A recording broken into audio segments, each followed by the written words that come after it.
샬롬. 오늘도 새벽 말씀 묵상 함께 하시는 성도 여러분, 주님 이름으로 축복합니다. 찬송가 286장 주 예수님 내 맘에 오사 찬송하겠습니다.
오늘 함께 볼 말씀은 레위기 13장입니다. 우리 그 중에서 오늘은 16절, 17절 말씀을 읽도록 하겠습니다.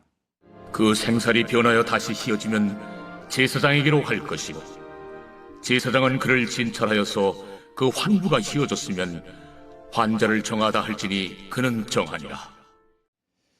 레위기 13장, 14장은 사람에게 발생하는 심각한 악성 피부병, 그리고 옷이나 가죽, 또 집에 발생하는 악성 곰팡이 종류가 유발하는 부정에 대한 규례를 다루고 있습니다.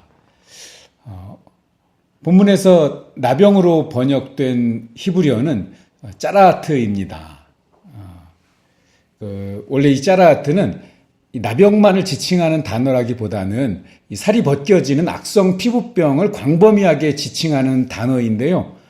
이 단어가 나병으로 번역된 것은 히브리어 성경이 헬라어 성경으로 번역되면서 이 짜라하트가 레프라라는 헬라어 단어로 번역되었고요. 이 레프라에서 나병을 의미하는 영어 단어 레프로시가 나왔기 때문에 그렇습니다. 사실 적절한 번역은 아니라고 할 수 있습니다. 왜냐하면 사람에게 발생하는 피부병뿐 아니라 옷과 또 집에 발생하는 곰팡이까지 다 똑같이 이 짜라하트라는 단어를 사용하고 있기 때문입니다. 의복이나 집에는 나병이 발생할 수가 없죠. 그러므로 이 나병을 포함한 다양한 악성 피부병이라고 이렇게 이해하면 되겠습니다.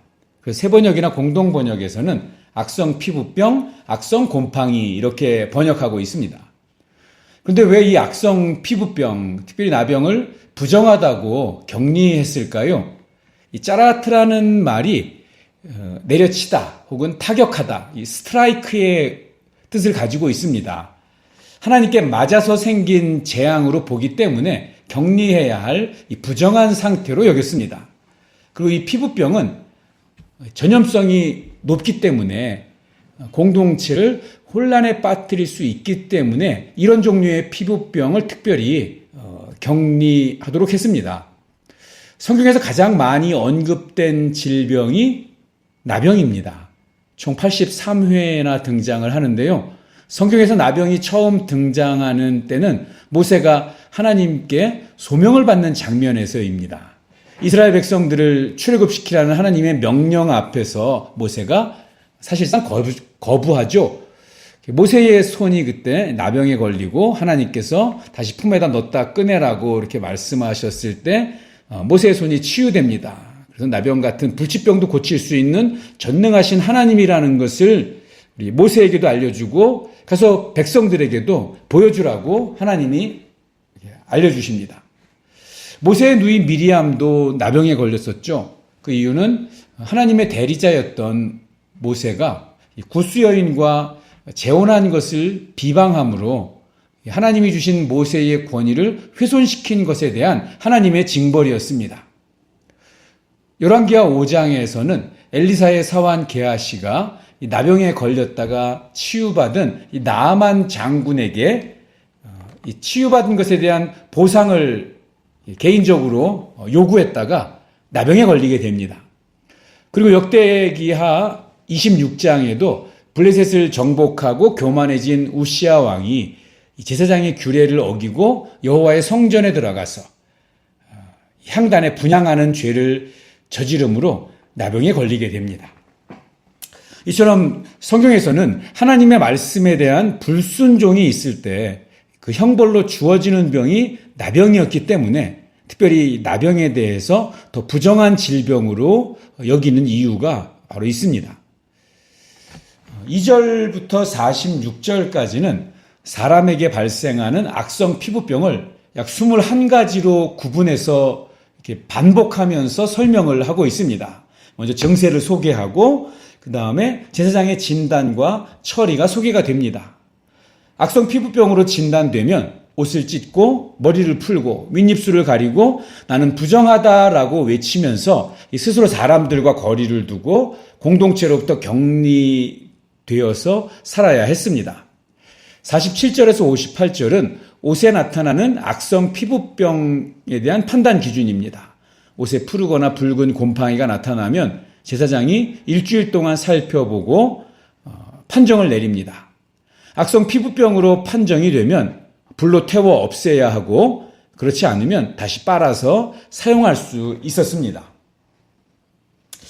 사람에게 발생하는 악성 피부병이나 또 의류에 발생하는 악성 곰팡이를 제거하지 않으면 이 부정한 증상이 금방 퍼져서 사람이나 물건, 집을 굉장히 부정하게 만듭니다. 피부병에 걸리는 것이 죄가 아닙니다. 그렇지만 우리가 유념해야 할 것은 처음에 세균으로 약한 부분에 침투하여서 작은 반점으로 나타나게 되지만 나중에는 온 몸으로 또 온 집으로 확장되고 더 나아가서는 그 사람과 접촉하는 모든 사람과 물건을 부정하게 감염시킵니다. 이것은 죄와 비슷한 그런 행태를 가지고 있습니다. 죄도 이와 같이 확장성과 전염성을 가지죠. 처음에 작은 욕심으로 시작되지만 그 욕심이 잉태하여 죄가 되고 죄가 확장되고 전염되어서 사망을 낳습니다. 하나님은 구약의 자기 백성들이 그렇게 되지 않도록 이런 정결 규례를 통해서 조심하게 하셨습니다. 우리 일상에 조그만하게 시작되는 욕심을 방치하지 않는 그런 예민한 영적 감각을 유지할 수 있으면 좋겠습니다. 율법으로 볼 때는 나병에 걸린 사람은 부정한 사람이었습니다. 거룩하신 하나님 앞에 절대로 나아갈 수 없는 사람이라는 뜻입니다. 그러다 보니 율법으로는 우리가 바로 나병 걸린 자와 같은 그런 존재입니다. 그래서 우리는 원래 이렇게 살아야만 했습니다. 45절 46절입니다. 나병 환자는 옷을 찢고 머리를 풀며 윗입술을 가리고 외치기를 부정하다 부정하다 할 것이요 병 있는 날 동안은 늘 부정할 것이라. 그가 부정한즉 혼자 살되 진영 밖에서 살지니라. 마태복음 8장에 보면 한 나병 환자가 예수님 앞으로 나왔습니다. 있을 수 없는 일입니다. 윗입술을 가리고 부정하다 부정하다 외치며 피해야 할 사람이 주님 앞에 나왔습니다. 예수님의 손이 그의 몸에 가 닿았습니다. 예수님은 그를 부정의 대상이 아니라 회복해야 될 하나님의 자녀로 받아주셨던 것입니다. 내가 원하노니 깨끗함을 받으라. 헤아려 보니 우리야말로 하나님 앞에서 윗입술을 가리고 부정하다 부정하다 외쳐야 할 사람들입니다. 우리의 부정함을 말하자면 나병증은 아무것도 아닙니다. 그런데 주님은 우리에게 다가오셨고 우리를 위해 십자가에 달려 죽으심으로 우리를 살려주셨습니다. 그 은혜로 우리가 정결한 존재가 되었고 더 이상 격리되어 혼자 살아가지 않아도 되었습니다. 우리의 마음속에 한 가지 사실이 각인되어야 합니다. 감사입니다. 제사장은 그를 정하다 할지니라. 내가 원하노니 깨끗함을 받으라. 나병에 걸린 자와 같은 나를 고치시고 구원해 주신 주님께 우리 삶으로 감사를 드리는 오늘 하루가 되시기를 소망합니다. 기도하겠습니다. 하나님 아버지, 나병에 걸린 부정한 자와 같았던 내가 주님의 크신 은혜로 값없이 고침받고 구원받은 하나님의 백성이 되었습니다. 이 은혜를 늘 기억하게 하여 주시옵소서. 언제나 감사한 마음으로 주님께 영광을 돌리며 정결한 자답게 살게 하여 주시옵소서. 예수님의 이름으로 기도하옵나이다. 아멘. 오늘도 행복한 날 되세요. 사랑합니다. 축복합니다.